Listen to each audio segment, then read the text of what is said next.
Hey, let me tell you something, everybody. This next comic, I literally love this guy. I love his comedy. He's a great dude. One of my favorite, man. One of my favorite people. Please, everybody, here he is. Give it up loud for Drew Harmon. Come on.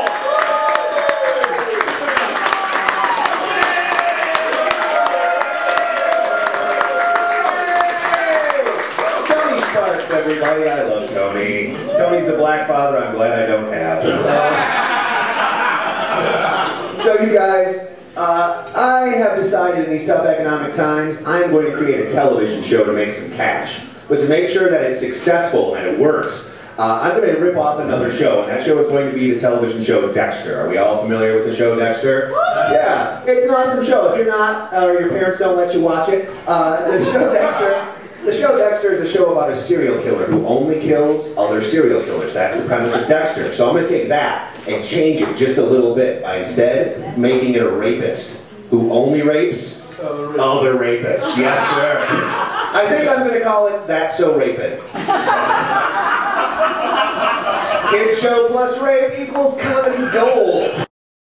If you learn nothing else, that's one to keep. Everybody, I've lived in San Francisco now for about 4 years, and when I first lived here, I was living really close to Fisherman's Wharf, which we're very close to. I was living there over there, and as you guys know, very touristy, very safe. The most dangerous thing over there is a drunk with some leaves, and the restaurant, Johnny Rockets. That's as bad as Fisherman's Wharf is going to get. Worst case scenario, he scares you, you jump into Johnny Rockets, and they give you some food. That's as bad as Fisherman's Wharf will ever get. And so after a couple of years, I decided I was bored, I wanted a change of scenery, and I was going to move to a different neighborhood. The neighborhood I chose is the neighborhood we call the Tenderloin.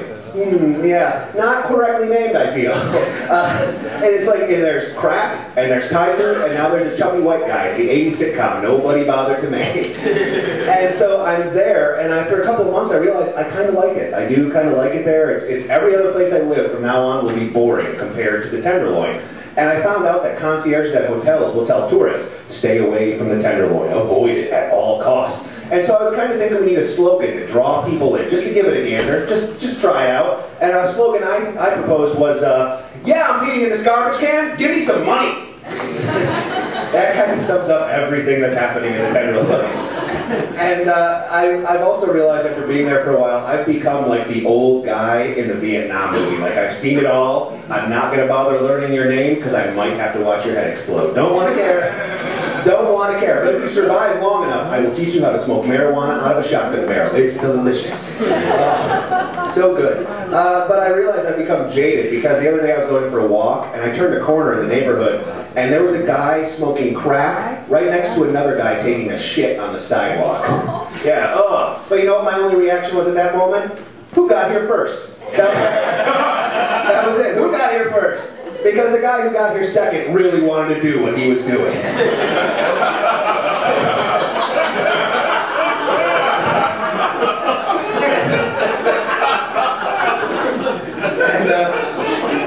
And I've also, because there's so many homeless people, you get inundated with people asking you for cash. And so I decided to make a policy across the board and just adopt it just 100%. And that policy is, if I can understand the story about why this person needs money, they're not homeless enough to get that money. The end.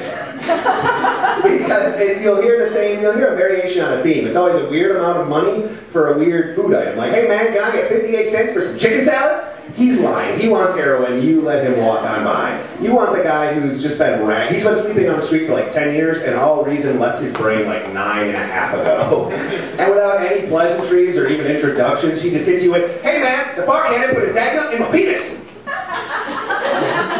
The contents of my pocket are yours, sir. Congratulations. You have just won 3 crumpled up dollar bills and a maxed out MasterCard. Good for you. You win this round of homeless roulette. So recently I decided it was time to make some changes with my life and grow up a little bit, and one of those changes is that I got rid of all of my video games. All my video games went away. Oh, well, you know what, I decided I'm an adult. If I want to kill a hooker, I should do it for real.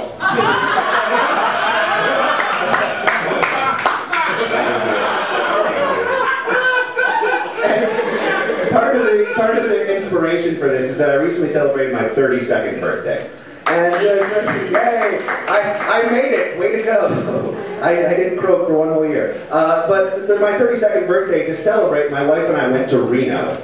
And Reno, they call Reno the biggest little city on earth. I think a better title would be Where Hope Goes to Have Diarrhea, because Reno is filthy. Oh my God, it's a disgusting cesspool. Like at one minute you find yourself sitting next to an old woman who's smoking a cigarette with an oxygen tank and eating a corn dog at the nickel slots. Like somewhere I went wrong. Somewhere. And I knew things were bad when at one point in the night where my wife and I had been drinking for a while, and it was like 8 or 9 hours, a good marathon session of boozing in shitty Reno. And at one point my wife is cold, so she's going to go back to the hotel room to get a sweater. So I'm by myself. And this guy comes up with this giant mustache. It was huge. He comes up and he offers to buy me a drink. And I've been drinking for a while, so I thought surely he heard it was my birthday and he just wants to celebrate with me and spend some time.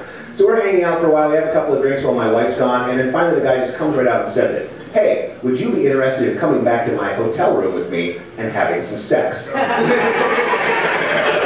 I was a little taken aback, but I was not angry at this point. I was a little taken aback. The guy could tell. He says, oh, I'm sorry. I didn't know if you realized that I was gay. I said, well, your mustache kind of told me, but I wasn't totally sure. And he said, well, you said you were from San Francisco. I assumed you must get this all the time.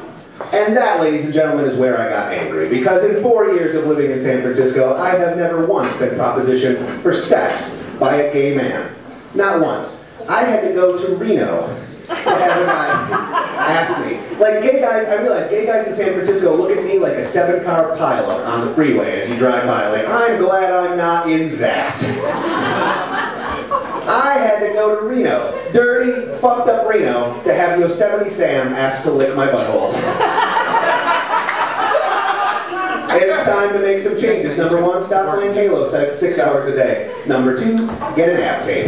So that was my plan. And that is it for me. You guys have had a lot of fun. Enjoy the rest of your night. Tony Sparks, everybody.